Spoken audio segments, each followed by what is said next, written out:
Good morning, students of class 12.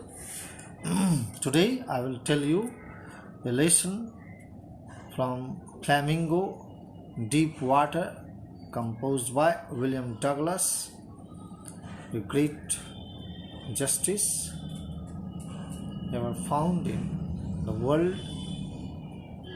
He has written about the fear of deep water and how he overcame it. So it is an adventurous story. So you will learn, it is the fourth part of this video story that you will learn what did happen when he was completely seized by the horror of the water, when he was in, and when he started taking training, what did really happen to him. After 3 months, he got relaxed. William Douglas practiced continuously, and after the 3 months, he got rid of his fear, and he was just at the side of the pool and he had a kick with his leg. Now he had learned how to kick his legs. He did just that. At first his legs refused to work when the trainer told him to kick his legs, but he gradually relaxed and finally he could command his legs as he could do. So in this way, piece by piece, slowly he built a swimmer, and when he had perfected each piece of swimming, he was asked to practice it by himself. He put them together into an integrated whole. Means the instructor asked him to practice all kinds of swimming in an integrated way. Now he realized that Douglas can swim all alone. Then he asked him to dive off and swim the length of the pool. He was asked to do crawl stroke. In this way, whatever he did, that was done on the instruction of the instructor. In this way, the role of the instructor came to an end in his life. But his fear had not gone. He still wondered if he would be terror-stricken when he was alone in the pool, how he would try them. He swam the length up and down. Tiny vestiges, faces of the old terror would return.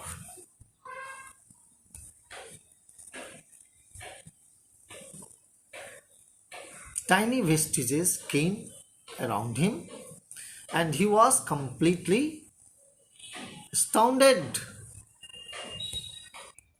Whenever he went to the beach or the swimming pool for boating or canoeing or swimming, the same kind of fear really engulfed his mind. He always thought of that deep water that had really made him feel engulfed, and he was almost dead, and he had to come out by someone else he did not understand, and he was vomiting and raging, and he could not understand what he had to suffer from and how he could get rid of it. And now he had tried, but he was not finished. So, trying to scare me, he said every time, "Here is to you, look," and off he would go farther, and he went to another length of pool. This went on until July, but he was still not satisfied. He was not sure that all the terror had left. So he went to Lake Wentworth in New Hampshire. Dived off a dock at Triggs Island. He dived off at Triggs Island and swam 2 miles across the lake to swim Stomp Act Island. Must remember the names. Triggs Island, and then he went to Lake Stomp Act Island. He swam the crawl, breaststroke, side stroke, and backstroke. He did all kind of swimming, backstroke, side stroke, breaststroke. He did all kind of swimming. He could do because it was necessary. Only once did the terror return. And this terror came when he was in the middle of the lake. He put his face under and saw nothing. But what was there? Bottomless water. What was there? But bottomless water. The old sensation returned in small vestiges, miniature. He laughed. Douglas laughed and said, "Well, Mr. Terror, what do you think you can do to me?" Means he was full of confidence that he could swim even in the bottomless water. No one could frighten him. It fled and he swam on. Means now he was the man who could just continue swimming. Yet he had still some residual doubts, the doubts that remained in his mind.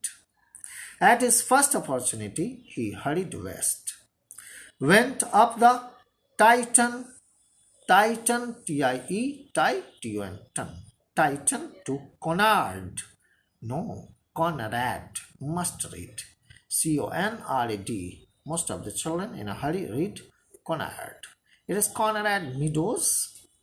Up the Conrad Creek trail to Midi Glacier and camped in the high meadow by the side of Warm Lake. In this way, he came to Warm Lake. He went to the Midi Glacier.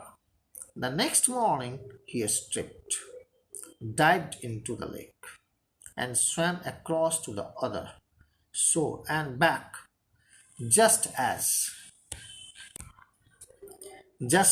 William Douglas Corcoran had done. Used to swim, he shouted with joy, and Gilbert Pig echoed with the sound.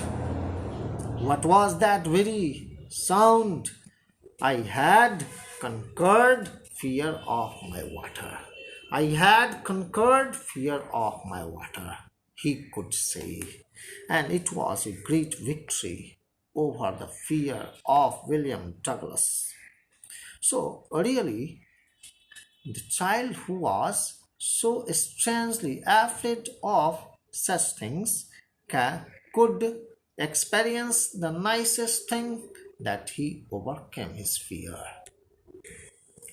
After this, he went for boating, he went for mini trips, and then he just went for canoeing, and he went for just recreational tours in his life, and it was a deep meaning for him, as only those who have known stark terror and conquered it could appreciate it.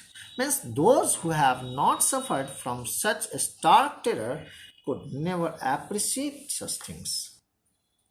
As it is said, in death there is peace. There is terror only in the fear of death. There is terror only in the fear of death. Who said this? Roosevelt. Who is this Roosevelt? Franklin D. Roosevelt. When he said, all we have to fear is fear itself. Because He had experienced both the sensation of dying and the terror that fear of it can produce. The will to live, the willpower to live somehow grew in intensity.